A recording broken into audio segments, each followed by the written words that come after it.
आपका लेसन कौन है? पृथ्वी की आंतरिक संरचना या internal structure of the earth. तो आप ये बताइए, जैसे आप ये जानते हैं कि total number of planet, total number of planet कितने हैं?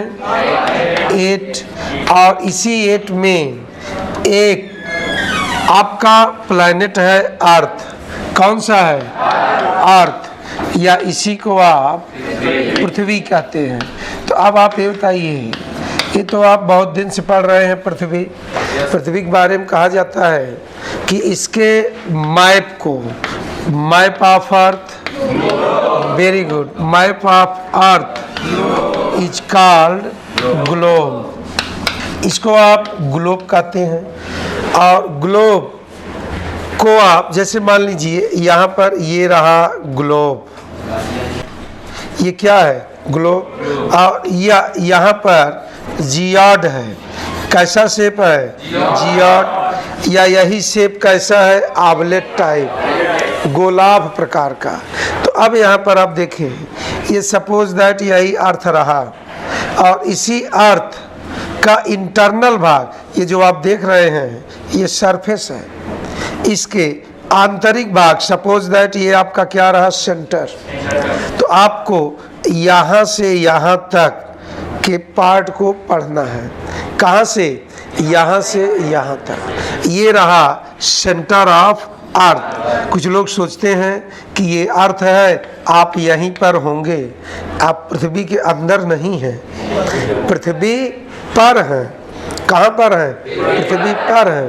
और कुछ बहुत बुद्धिमान जब मिल जाते हैं तो सोचते हैं कि आप सरफेस पर हैं। तो जब अर्थ मूवमेंट करती है, रोटेशन, रिवोल्यूशन करती है, तो बॉर्डर पर है, कहीं समुद्र में न गिर जाए। मामला समझ में? अरे भाई फेंका जाए, उसमें किनारे हैं। तो ये केवल इसके आकार को बनाया गया है, ठीक, आपके समझने के लिए। क्योंकि सर्कल यहाँ पर क्या होता है? इंडलेस।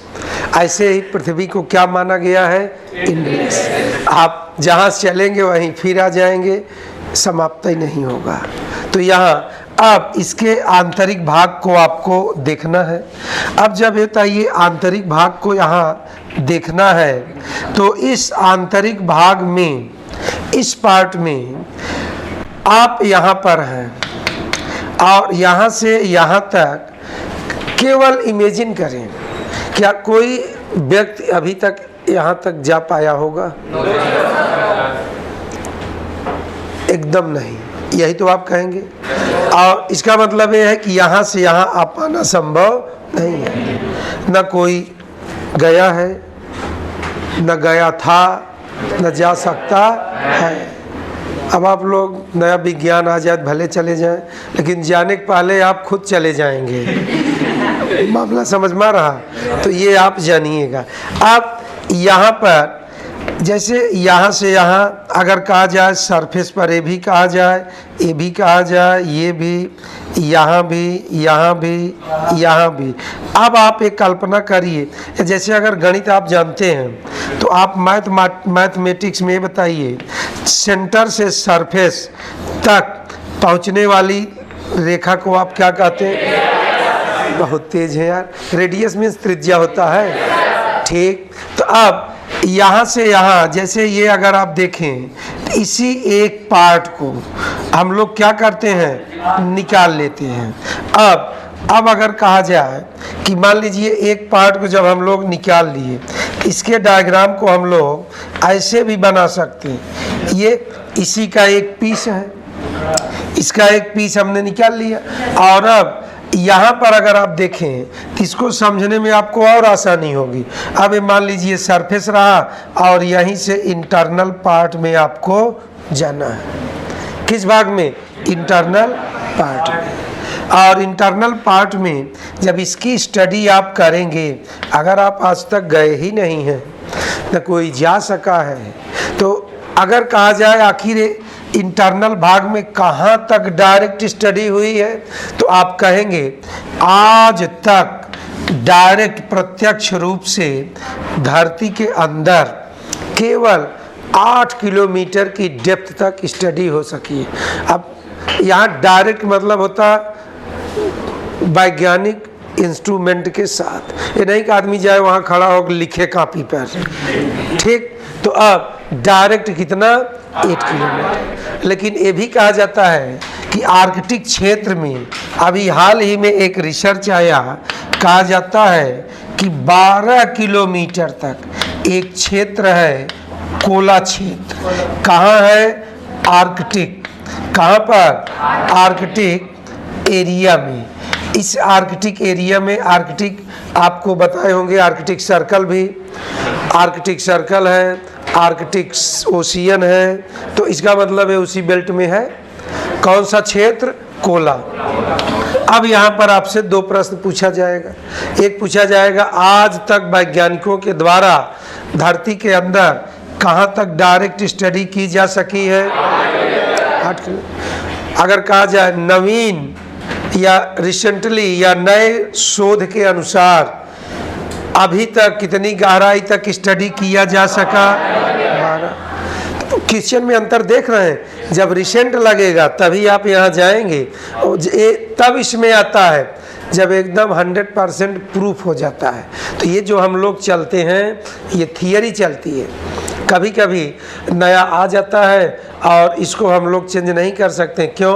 वो सही भी हो सकता है, गलत भी। जब वैज्ञानिकों के एक समूह कहेगा नहीं नहीं ऐसे ही है, तब जा कर के ये थियरी में आएगा, और थियरी हमेशा परफेक्ट होती है, थियरी पर इफ बट नहीं होता है। तो आप ये बताइए, अगर आप डायरेक्ट भी नहीं जा पा रहे हैं, केवल वहीं तक आप स्टडी किए हैं, तो इसके बाद आपको स्टडी करना इतने बड़े भाग का, अगर इतने बड़े भाग का पार्ट का आप स्टडी करेंगे, तो इसका मतलब आपको क्या करना होगा? अनुमान लगा सकते हैं आप। क्या लगाएंगे आप? तो इंटरनल स्ट्रक्चर ऑफ अर्थ की स्टडी किसके आधार पर की जाती है? अनुमान के आधार पर। आप इमेजिन करते हैं। आप क्या करते हैं? इमेजिन। और बताइए, इमेजिन करने का एक आधार होता है, एक ग्राउंड होता है। इमेजिन आप ऐसे हवा में नहीं कर सकते हैं। ग्राउंड मतलब वहाँ पर कुछ न कुछ क्या होगी? रियलिटी होगी। अब आप ही बताइए, सपोज दैट अभी जैसे हम लोग यहाँ हैं, आप भी हैं, हम लोग भी हैं। अब हमें इमेजिन नहीं कर सकते कि हम लोगों कमरे पर रिया चक्रवर्ती हम लोगों के इंतज़ार कर रही होंगी। कर सकते हैं आप इमेजिन? जिंदगी में नहीं कर सकते। क्यों नहीं कर सकते? कारण है, इसके पास कोई ग्राउंड नहीं। वो इंतज़ार करती होती तब जब या तो उनके आप फ्रेंड होते, या तो उनके आप रिलेटिव होते। ये तो ग्राउंड हो गया ना। भाई फ्रेंड है, हो सकता कोई ज़रूरत पड़ गई हो, या रिलेटिव है, हो सकता ज़रूरत कोई पड़ गई हो। कहने मतलब ऐसी स्थिति में आप इमेजिन कर सकते। लेकिन केवल आप नाम सुने हैं, हम नाम सुने हैं, कमरे पे कैसे आएंगे? Is it possible? Not possible. तो आप यहाँ हम क्या कहना चाह रहे हैं? अनुमान का भी एक क्या होता है? ग्राउंड होता है, आधार होता है। तो यहाँ पर जो इसके इमेजिन करने का आधार है वह है, एक को आप कहेंगे भूकंप, एक को आप क्या कहेंगे?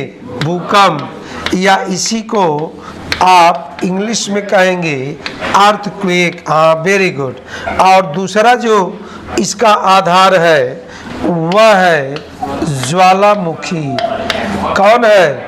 ज्वालामुखी, या इसी को आप वॉल्केनो कहते हैं। तो अब ये दोनों क्यों आधार हैं? इसलिए आधार हैं, जैसे मान लीजिए ये रहा है आपका अर्थ, ये कौन है? अर्थ। और अर्थ में जैसे आप ये भी सुने होंगे, ये कोर का इनर मोस्ट पार्ट है। यहाँ इसको आप, अर्थ को आप 3 भागों में बांटते हैं। एक को आप कहते हैं क्रस्ट, एक भाग को आप कहते हैं मेंटल, और एक भाग को आप कहते हैं कोर। क्रस्ट, मेंटल और कोर, हिंदी इंग्लिश एक कह सकते हैं, दोनों एक में ही चलता है। भूपटल, मैंटल को आप प्रवार कहते हैं और कोर को आप केंद्र कहते हैं। कोर को आप क्या कहते हैं? केंद्र कहते हैं। तो अब आप ये बताइए, इसको आप 3 भागों में बांट दिए।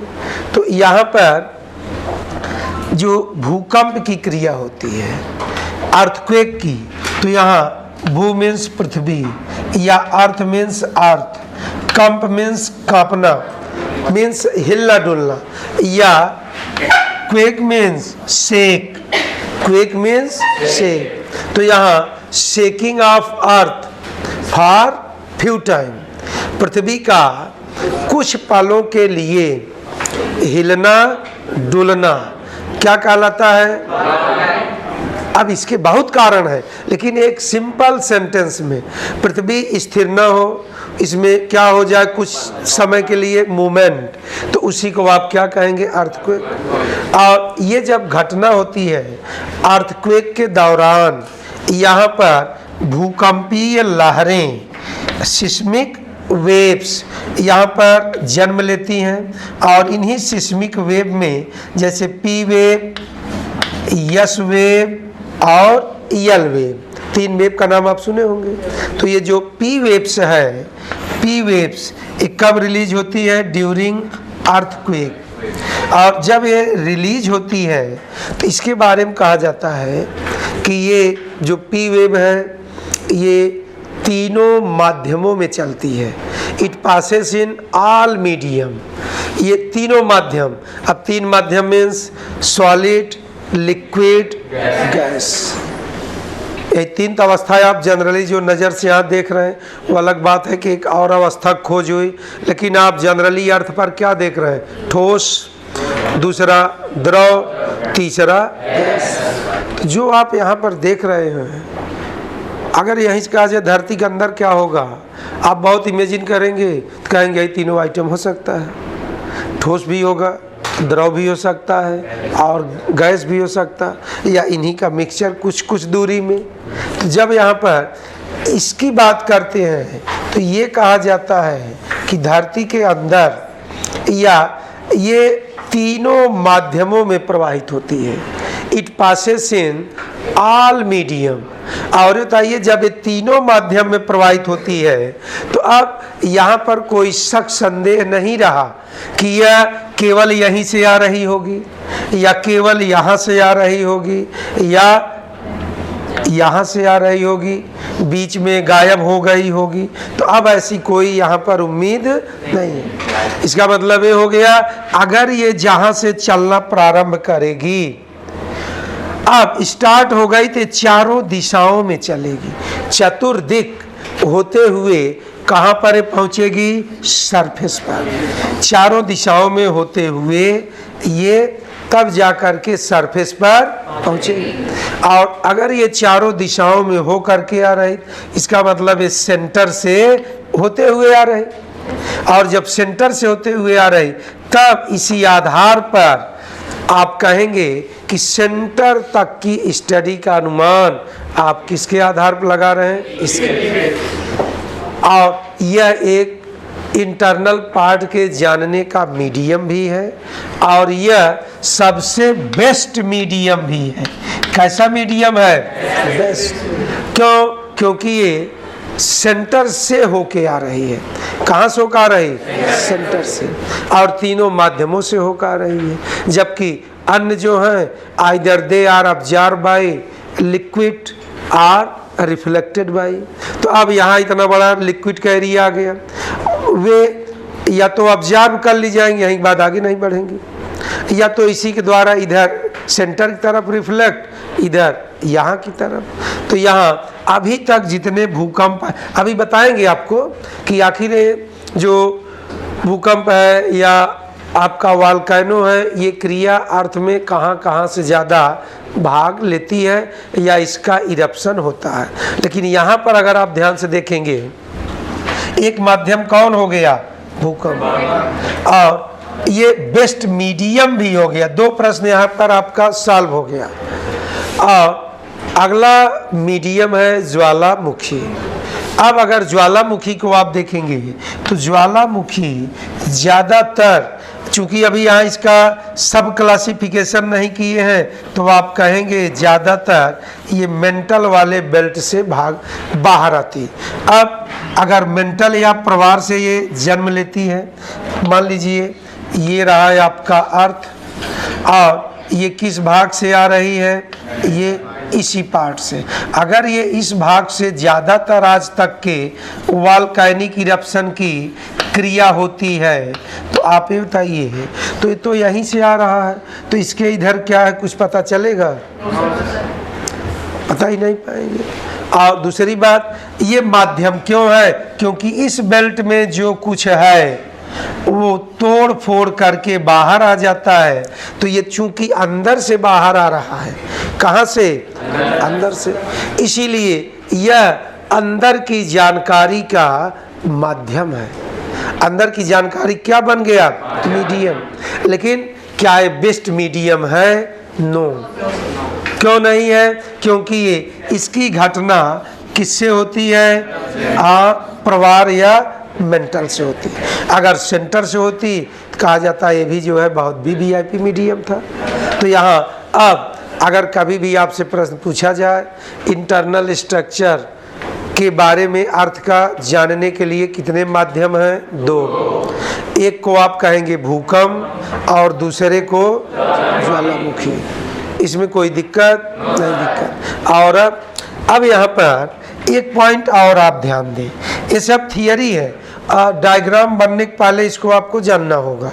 इसकी स्टडी जो इंटरनल स्ट्रक्चर ऑफ अर्थ है, इसकी स्टडी अगर कहा जाए पृथ्वी की आंतरिक संरचना की स्टडी आप किसमें करते हैं तो आप कहेंगे भूगर्भ शास्त्र में।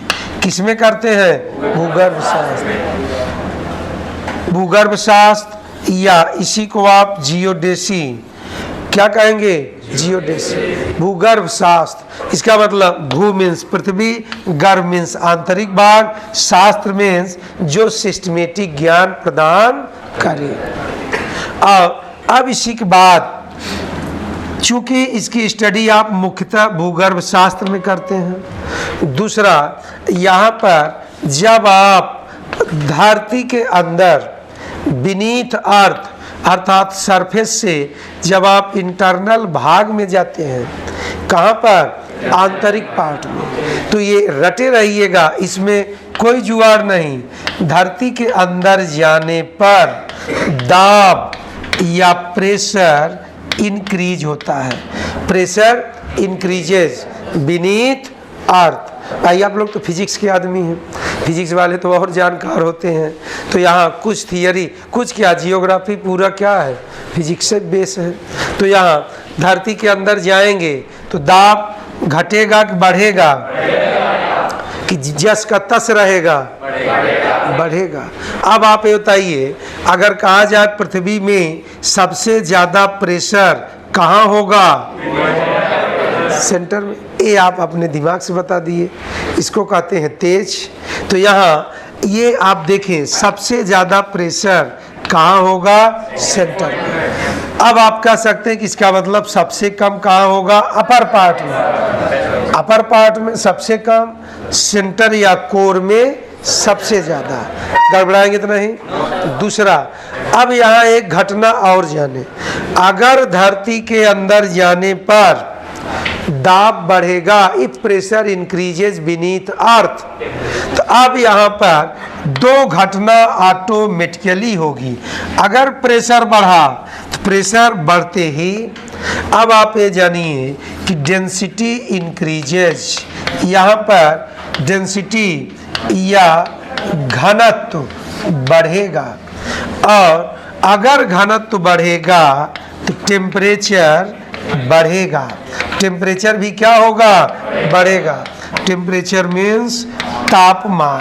तो अब आप देखिए, धरती के अंदर जाने पर प्रेशर इंक्रीज होता है, और प्रेशर के बढ़ने की वजह से ही धरती के अंदर जाने पर डेंसिटी भी बढ़ती है और टेम्परेचर भी बढ़ता है। तो गड़बड़ाएंगे तो नहीं? अब फिर यहीं पर वही प्रश्न बनेगा, ये बताइए अर्थ पर, ये रहा अर्थ, तो अगर कहा जाए सबसे ज़्यादा डेंसिटी अर्थ की कहाँ पर होगी? सेंटर पर। कहाँ पर? सेंटर पर। कोई दिक्कत? भाई फार्मूला कह रहा है। और सबसे ज़्यादा अर्थ का टेम्परेचर कहाँ पर होगा?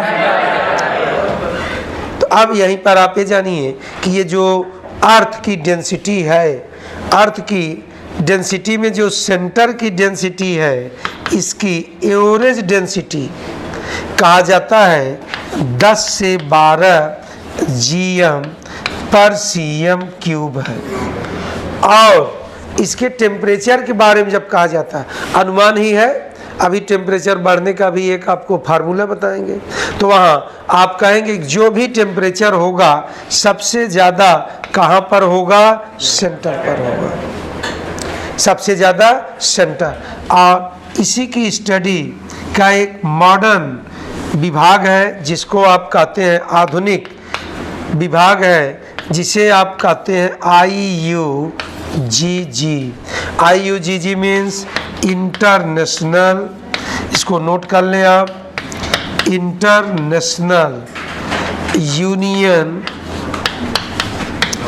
Of geodesy, geodesy and geophysics, geophysics. IUGG means International Union of Geodesy and Geophysics।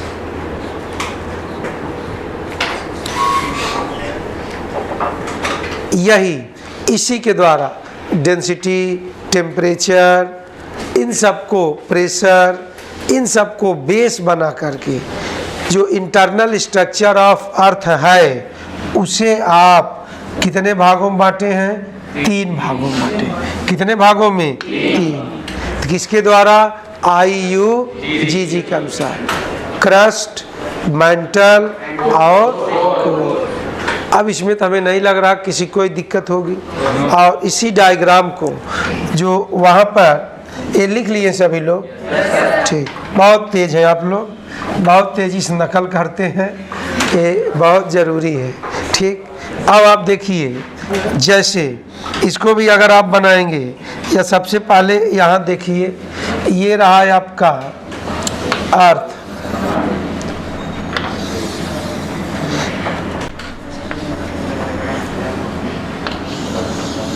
ये अपने आप कलर चेंज कर देता है, इससे फ़ायदा हो रहा है। अब यहाँ पर ये रहा अपर पार्ट, और इस अपर पार्ट से लेकर के ये पार्ट, यही वो पार्ट है जिसको हम लोगों ने एक पार्ट को निकाल लिया, ठीक। तो यहाँ से जब आप अंदर जाएंगे, जैसे यही रहा आपका सरफेस, इसको आप पपड़ी कहते हैं या भूपटल कहते हैं। आप इसकी जो गहराई के अनुसार 0 किलोमीटर, 0 से आप कहेंगे 30 किलोमीटर, 30 किलोमीटर से सम सेज 100 एंड सम सेज 200। इसको बनाने के बाद आप देख रहे हैं अंडरलाइन किए, इसका मतलब यही ब्रांडेड है, यही सबसे ज़्यादा एक्सेप्टेड है, 200 किलोमीटर।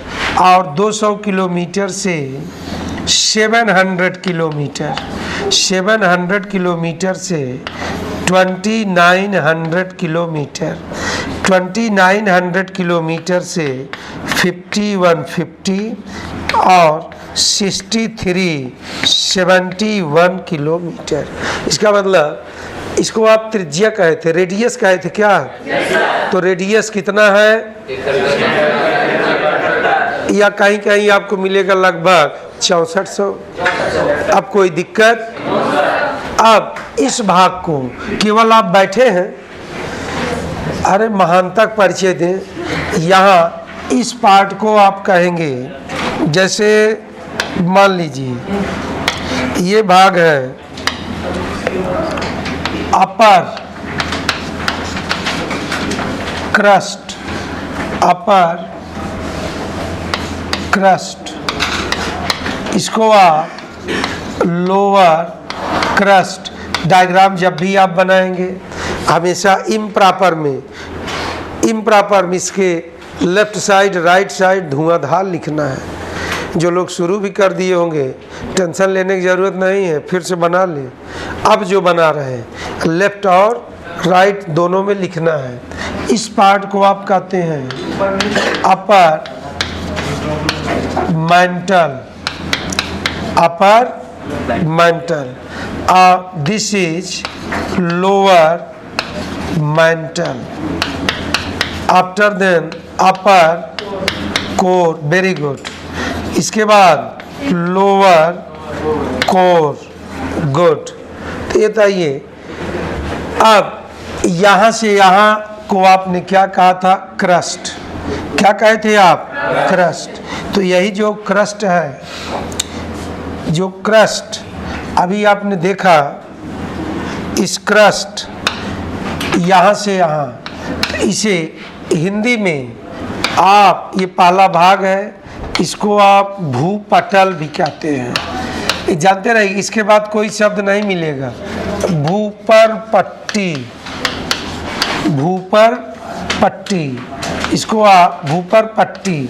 अब इन दोनों को आप क्रस्ट कहते हैं और इस क्रस्ट को आप दो भागों में बांट दिए, एक अपर और दूसरा लोअर। यहाँ से लेकर यहाँ तक के भाग को आप सबसे पहले, दूसरे नंबर का भाग है, इसे आप प्रवार कहीं पाएंगे, कहीं कहीं पर लिखा रहेगा आवरण। क्या रहेगा? आवरण। और दोनों को आप इंग्लिश में मेंटल कहते हैं और इस मेंटल को भी आप दो भागों में बांटते हैं। कितने भागों में? दो भागों, अपर मेंटल और लोअर मेंटल। तीसरे पार्ट को आप कोर कहते हैं। आप क्या कहते हैं? कोर, या इसी को आप हिंदी में केंद्र कहते हैं, या इसी को आप क्रोड कहते हैं। क्या कहते हैं? क्रोड। और इसे भी आप कितने भागों में बांटते हैं? दो भागों में, एक अपर कोर, दूसरा लोअर कोर। कोई ताम झाम? यहाँ से यहाँ तक आप मेंटेन कर लिए होंगे। तुरंत आप इसको मेंटेन करें और इसको मेंटेन करने के बाद अब आप जैसे ये जो मान लीजिए तो IUGG के अनुसार रहा। किसके अनुसार रहा? IUGG के अनुसार रहा। और इसी में एक विद्वान है स्वेश, या उनसे पहले, चूंकि आप डायग्राम बना रहे हैं, इसको बना लिए हैं सभी लोग? हाथ नहीं बनाए हैं, बनाइए, कोई दिक्कत नहीं है।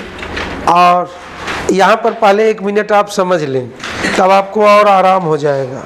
जैसे मान लीजिए कि ये जो डायग्राम है, इस डायग्राम जो अभी हम लोग चर्चा कर रहे थे कि एक शब्द आपको बता रहे थे ज्वालामुखी। क्या बता रहे थे? ज्वालामुखी। और ये जो वोल्केनो है, पूरे पृथ्वी पर अभी तक जितना वोल्केनिक इरप्शन हुआ है, अब आप सोच लें, बहुत सारा हुआ है। तो यह वोल्केनिक इरप्शन की घटना 30 किलोमीटर से लेकर के 700 किलोमीटर तक से प्रायः होती है। इसका मतलब centre of volcanic eruption maximum takes place from lower crust to lower upper mantle. सबसे ज़्यादा यहीं से ये घटनाएं होती हैं। अब यही मैं बता रहा था आपसे कि अब ये जो घटना यहाँ से घटित होगी तो यहाँ तक का नॉलेज आपको दे नहीं पाएगा। अगर नहीं नॉलेज इतना दे पाया तो इसका मतलब that is not true knowledge. या इमेजिन भी अगर आप करेंगे, कितना बढ़िया इमेजिन करेंगे, बहुत अच्छा इमेजिन आप नहीं कर। और यही भूकंप में जो उसकी सिस्मिक वेव्स थी, वो सेंटर या चतुर्दिक चल रही, चारों दिशाओं में चल रही, दे मूव्स इन ऑल डायरेक्शन। इसलिए वो एक क्या थी? बेस्ट मीडियम थी।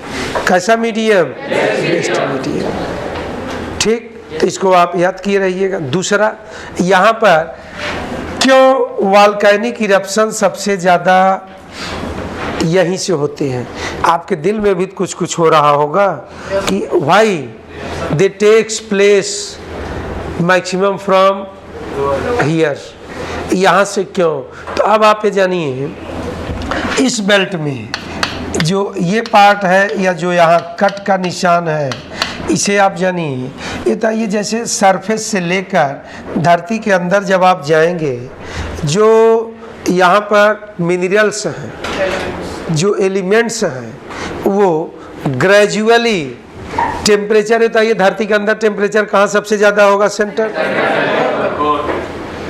और अब यहाँ ज्यों-ज्यों आप अंदर जा रहे हैं टेम्परेचर बढ़ रहा है, और जब टेम्परेचर बढ़ रहा है तो अब आप ये बताइए कि जब ग्रेजुअली बढ़ रहा है, यहाँ तक तो बात एकदम सही, अगर यहीं पर अटंड्रम या अचानक टेम्परेचर इंक्रीज हो जाए तब क्या होगा? तब यहाँ पर जो एलिमेंट या मिनरल्स हैं जो अपना मेल्टिंग पॉइंट पाएंगे वो क्या हो जाएंगे? मेल्ट हो जाएंगे। और यहाँ पर जो कट का निशान, इसका मतलब ये कौन है? सैले हैं, रॉक्स। यहीं पर कौन है? खनिज या मिनरल।